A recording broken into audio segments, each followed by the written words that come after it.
আসসালামু আলাইকুম। আজ আমরা শিখব এইচএসসি কেমিস্ট্রি ফার্স্ট পেপারের চ্যাপ্টার 4-এর ঢাকা বোর্ড 2021 সালের সেকেন্ড কোয়েশ্চেনটা। প্রথম কোয়েশ্চেনটা তোমাদেরকে আমি আগে সমাধান করে দিয়েছি, এখন সেকেন্ড কোয়েশ্চেনটা সমাধান করতে যাচ্ছি। তো এই অধ্যায়ে এখন আমি যেটা করব সেটা হচ্ছে ক খগুলো এই অধ্যায়ের উপর যেগুলো ইম্পর্টেন্ট সেগুলো রাখবো, আর গ ঘ এই বোর্ডে যা আসছে তাই করাবো, ঠিক আছে? সো ক খতে গুরুত্বপূর্ণ দুইটা প্রশ্ন নিয়ে আসছি, একটা হচ্ছে ভরক্রিয়ার সূত্র, আর একটা হচ্ছে বিশুদ্ধ পানির পিএইচ 7 কেন। তো ভরক্রিয়ার সূত্র তোমরা সবসময় পড়ে আসছো, সেটা আমি তারপরে একবার তোমাদেরকে বলে দিচ্ছি। নির্দিষ্ট তাপমাত্রায় নির্দিষ্ট মুহূর্তে যে কোনো বিক্রিয়ার হার, আবার বলছি নির্দিষ্ট তাপমাত্রায় নির্দিষ্ট মুহূর্তে যে কোনো বিক্রিয়ার হার ওই মুহূর্তে উপস্থিত বিক্রিয়কগুলোর সক্রিয় ভরের সমানুপাতিক। ওকে, ওই মুহূর্তে উপস্থিত বিক্রিয়কগুলোর সক্রিয় ভরের সমানুপাতিক।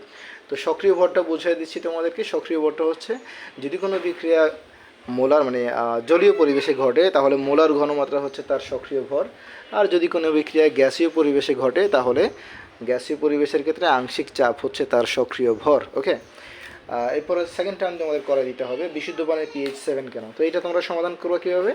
বিশুদ্ধ পানির পিএইচ 7 কেন, তুমি প্রথমে যেটা করবা সেটা হচ্ছে বিশুদ্ধ পানি নিম্নরূপে বিয়োজিত হয়, সেটা আগে লিখে নেবা।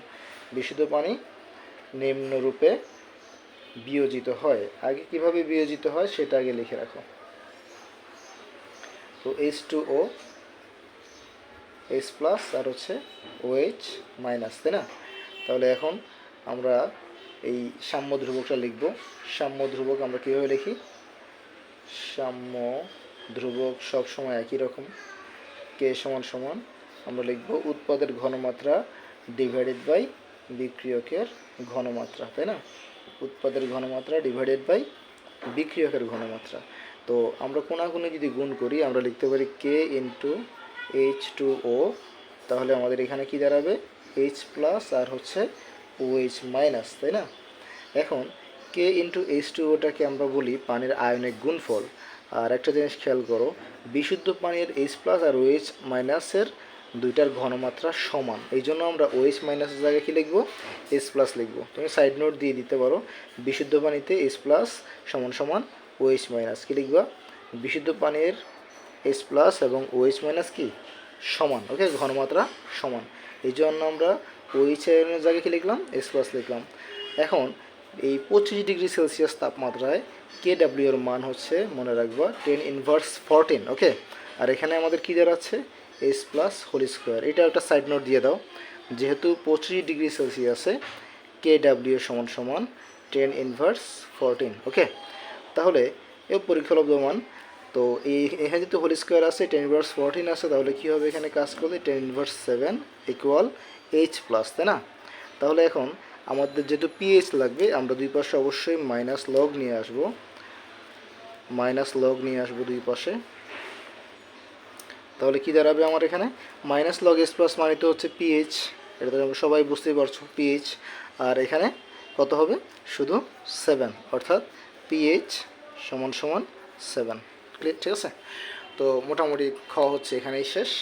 আবার বলতেছি, কী লিখবে প্রথমে? পানি এভাবে বিয়োজিত হয়, সাম্য ধ্রুবক কে উৎপাদের ঘনমাত্রা ডিভাইড বাই বিক্রিয়কের ঘনমাত্রা, দেন কোনাকুনি গুণ করলে এটা দাঁড়াচ্ছে। এখন এই কে ইন্টু H2O কে আমরা কি লিখতে পারি? পানির আয়নিক গুণফল। KW হচ্ছে পানির আয়নিক গুণফল। আর এখানে এই OH এর জায়গায় কি লিখবো? H plus. কেন? আমরা জানি বিশুদ্ধ পানির H প্লাস আয়নের ঘনমাত্রা এবং OH আয়নের ঘনমাত্রা সমান থাকে, ফলে H প্লাস হোল স্কোয়ার। আর KW এর মান 25°C কত? 10^14, ওকে। তাহলে এখানে কাজ করলে কি আসবে? 10^7 আর মাইনাস লগ নিয়ে আসবো দুই পক্ষে, তাহলে মাইনাস লগ আনবো কেন? কারণ মাইনাস লগ এস প্লাস মানেই হচ্ছে পিএইচ, আর এখানে হবে 7, তার মানে পিএইচ সমান সমান 7, ওকে। নেক্সট কোয়েশ্চেন, তোমরা সবাই বই এবং খাতা নিয়ে বসো এবং আমার সাথে সাথে করে ফেলো, ওকে।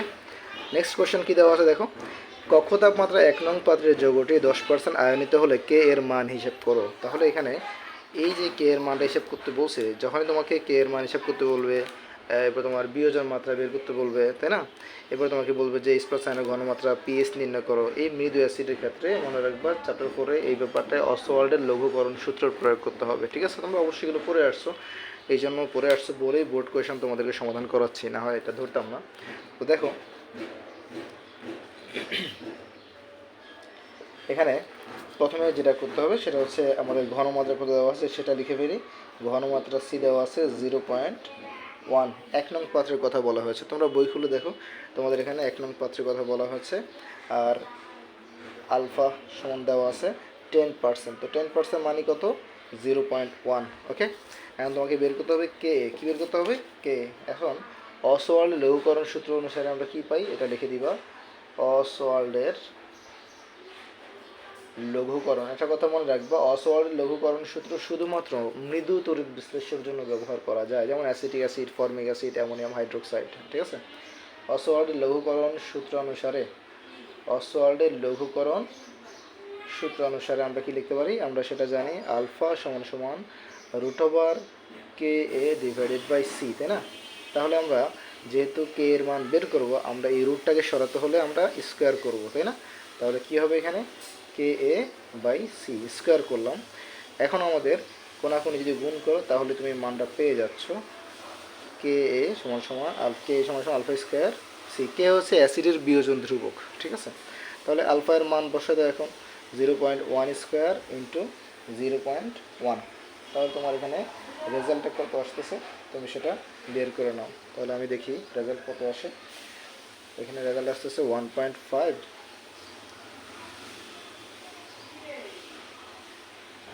আর আমি মানে ভুল লিখছিলাম মানটা, এটা তো 0.15 ছিল। হ্যাঁ, তাহলে 1.5 ইন্টু 10 ইনভার্স 3, 1.5 ইন্টু 10 ইনভার্স 3 হচ্ছে কে এর মান, বিয়োজন ধ্রুবক। ওকে, শেষ। তাহলে এটা ছিল আমাদের গ নম্বর কোয়েশনের সমাধান। আই হোপ বুঝতে পেরেছো। ঠিক আছে, তাহলে এইটা হচ্ছে অসওয়াল্ডের লঘুকরণ সূত্র। তোমাকে এখানে কি কি প্রশ্ন আসতে পারে আমি বলি। এখানে আসতে পারে তোমার এই যে কে এর মান, আসতে পারে H+ আয়নের ঘনমাত্রা, আসতে পারে আলফা এর মান, এরপরে আসতে পারে পিএইচ। এই 4টা জিনিস তোমাকে চাইবে। ঠিক আছে, তাহলে অসওয়াল্ডের সূত্রের সাহায্যে আমরা এই 4টা জিনিস ইজিলি বের করে ফেলতে পারবো। নেক্সট কোয়েশ্চেন দেখো, দেখো তোমাদের বইতে কি আছে। ঘ নম্বর কোয়েশ্চেন আছে, 1 নং এবং 2 নং দ্রবণ মিশ্রিত করলে এবং মিশ্রিত দ্রবণে সামান্য ক্ষার যোগ করা হলে পিএস মানের কোনো পরিবর্তন হবে কিনা। তাহলে পিএস মানের পরিবর্তন হবে কিনা এই কোয়েশ্চেনটা যখন দেয়, অবশ্যই চতুর্থ অধ্যায়ের ক্ষেত্রে এটা একটা বাফার দ্রবণ রিলেটেড। দেখো এখানে HA দ্রবণ আছে, এখানে আছে সোডিয়াম হাইড্রোক্সাইড দ্রবণ। তোমরা বাফার দ্রবণ কি আই হোপ জানো। বাফার দ্রবণ দুই প্রকার, এটা পিএস মানে কোনো পরিবর্তন করে না, মানে সামান্য অ্যাসিড বা ক্ষার যোগ করা হলেও বাফার দ্রবণে পিএস মানে কোনো পরিবর্তন হয় না। দুই ধরনের বাফার দ্রবণ আছে, একটা হচ্ছে অম্লীয় বাফার দ্রবণ আর একটা হচ্ছে ক্ষারীয় বাফার দ্রবণ। তো তোমাদেরকে আমি একটু একটু করে লিখে দিই যে অম্লীয় বাফার দ্রবণের কীভাবে তৈরি হতে পারে। যেমন মৃদু অ্যাসিড CH3COOH, একটা অ্যাসিডিক অ্যাসিড, মৃদু অ্যাসিড, অথবা থাকতে পারে তোমাদের HCOOH, এটাও একটা মৃদু অ্যাসিড। আর তোমাকে অন্য একটা পাত্রে দিয়ে দিবে সোডিয়াম হাইড্রোক্সাইড অথবা পটাশিয়াম হাইড্রোক্সাইড, এই দুইটার একটা দিয়ে দিবে। মানে তীব্র ক্ষার, মানে তীব্র তড়িৎ বিশ্লেষ্য দিয়ে দিবে। এখানে একটা মৃদু অ্যাসিড আছে, তাই না? তাহলে দেখো তো এরা পরস্পর যদি বিক্রিয়া করে তাহলে বিক্রিয়া ফলে কী উৎপন্ন হবে?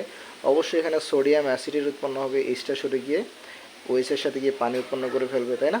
তাহলে সোডিয়াম অ্যাসিটেট আর হবে কি? পানি, তাই না? তাহলে এই যে সোডিয়াম অ্যাসিটেট অর্থাৎ এই যে মৃদু অ্যাসিড এবং তার অনুবন্ধী ক্ষার, তাই না? এই মৃদু অ্যাসিড এবং তার যে লবণটা, এই দুইটার মিশ্রণই হচ্ছে বাফার দ্রবণ। আবার এখানে কি হবে? একই রকমভাবে এই HOH মিলে কি উৎপন্ন হবে? পানি উৎপন্ন হবে। আর এখানে কি হয়? HCOOK, তাই না? তাহলে এই যে মৃদু অ্যাসিড এবং তার যে লবণ, এটাই হচ্ছে কি? এই দুইটার মিশ্রণই হচ্ছে বাফার দ্রবণ, তাই না? তাহলে এইটা একটা অম্লীয় বাফার দ্রবণ, এটা একটা অম্লীয় বাফার দ্রবণ। তোমাকে দিয়ে দিবে এই যৌগটা এবং দিয়ে দিবে এই যৌগটা, তুমি বিক্রিয়া করে ক্লিয়ার করে নিতে হবে যে এটা একটা বাফার দ্রবণ কিনা প্রমাণ করতে হবে। ওকে, তো আমি জাস্ট তোমাদের ছোটো করে একটু লিখে দিই যে অম্লীয় বাফার দ্রবণের যে উদাহরণ এবং ক্ষারীয় বাফার দ্রবণের যে উদাহরণ, হ্যাঁ, যে পরীক্ষায় আমাদের যেটা আসে আর কি। তাহলে অম্লীয় বাফার দ্রবণ তোমরা লিখে রাখো। অম্লীয় বাফার দ্রবণ হচ্ছে CH3COOH আর হচ্ছে কি প্লাস এটার সাথে কিসের মিশ্রণ থাকবে? এটা যে লবণটা, তাহলে এটা একটা অম্লীয় বাফার দ্রবণ। অথবা এটার সাথে সোডিয়াম পটাশিয়াম হতে পারে, অথবা CH3COOH প্লাস HCOOK, তাই না? অর্থাৎ ফর্মিক অ্যাসিড এবং সোডিয়াম পটাশিয়াম ফরমেট বা সোডিয়াম ফরমেট। আর তোমাদের বইতে একটা আছে HA, এটার সাথে NaA। তাহলে এই তিনটাই মূলত আমাদের পরীক্ষায় আসে অম্লীয় বাফার দ্রবণ হিসেবে। আর ক্ষারীয় বাফার দ্রবণের জন্য এটা আসে অ্যামোনিয়াম হাইড্রোক্সাইড, এটার সাথে অ্যামোনিয়াম ক্লোরাইডের মিশ্রণ। ওকে, তাহলে এটাই হচ্ছে অম্লীয় বাফার দ্রবণ এবং ক্ষারীয় বাফার দ্রবণ। আরেকটা কথা তোমাদেরকে মনে রাখি বলে দিই যে অম্লীয় বাফার দ্রবণ হোক আর ক্ষারীয় বাফার দ্রবণ হোক, যাই হোক, মৃদু অ্যাসিড যেগুলো বা মৃদু যে যৌগগুলো আছে, মৃদু তড়িৎ বিশ্লেষকগুলো আংশিক বিয়োজিত হয়। এই জন্য তোমরা সব সময় এদের বিয়োজনের ক্ষেত্রে ওই উভমুখী তীর চিহ্নগুলো দিবা। ওকে, উভমুখী তীর চিহ্ন কার জন্য দিবা? এই মৃদু তড়িৎ বিশ্লেষের জন্য।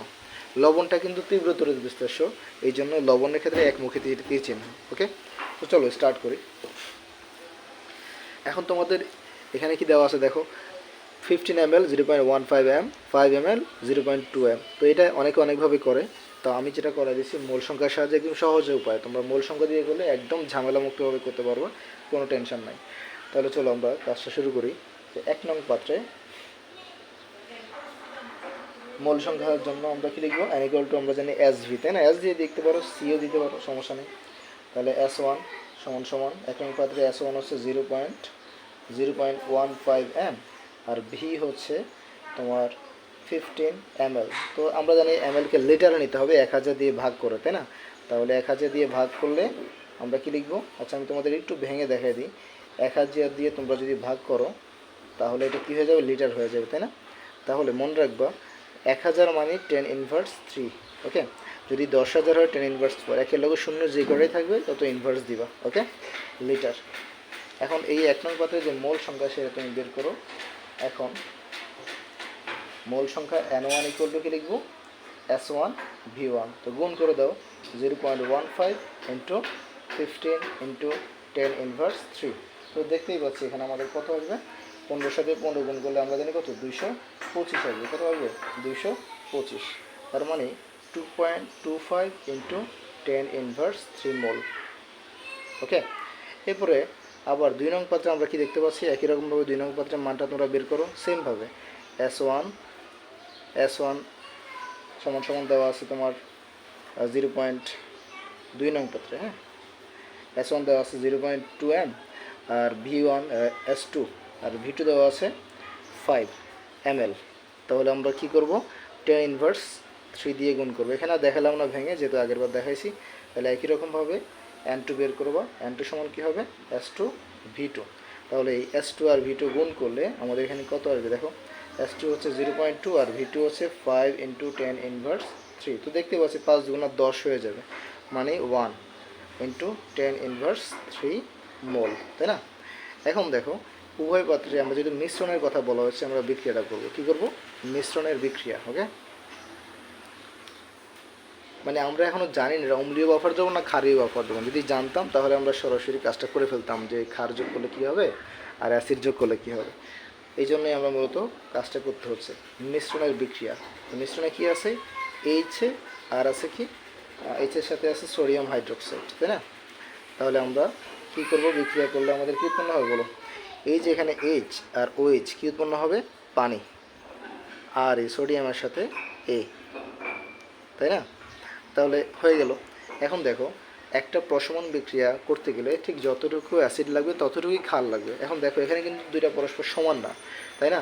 তাহলে ক্ষারের পরিমাণটা, এটা যেহেতু সেকেন্ডে যদি ক্ষারের পরিমাণটা কম আছে, তাহলে যতটুকু ক্ষার বিক্রিয়ায় অংশগ্রহণ করবে ঠিক ততটুকুই তো অ্যাসিড বিক্রিয়ায় অংশগ্রহণ করবে। তো সাম্যাবস্থায় আমরা মানটা সরাসরি মানটা লিখে দিচ্ছি। তাহলে 2.25 × 10^3 মোল, তাই না? এটা হচ্ছে এত মোল।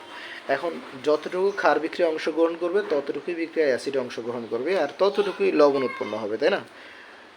যতটুকু ক্ষার বিক্রিয়ায় অংশগ্রহণ করবে ততটুকুই অ্যাসিড অংশগ্রহণ করবে এবং ততটুকুই লবণ উৎপন্ন হবে। ঠিক আছে? আই হোপ বুঝতে পেরেছ। এত মোল। তাহলে এই যে এতটুকু অ্যাসিড বিক্রিয়া অংশ নিল, অ্যাসিড তো আরও বেশি ছিল, তাহলে সেটা আমার বিক্রিয়া লাগছে না। তাহলে কতটুকু বেশি আছে সেটা আমরা বের করে ফেলতে পারবো। ঠিক আছে? মাইনাস করে দাও যে অ্যাসিড বেশি আছে। অ্যাসিড বেশি থাকলে এটা অম্লীয় বাফার দ্রবণ, যদি ক্ষার বেশি থাকে সেটা হবে ক্ষারীয় বাফার দ্রবণ, তাই না?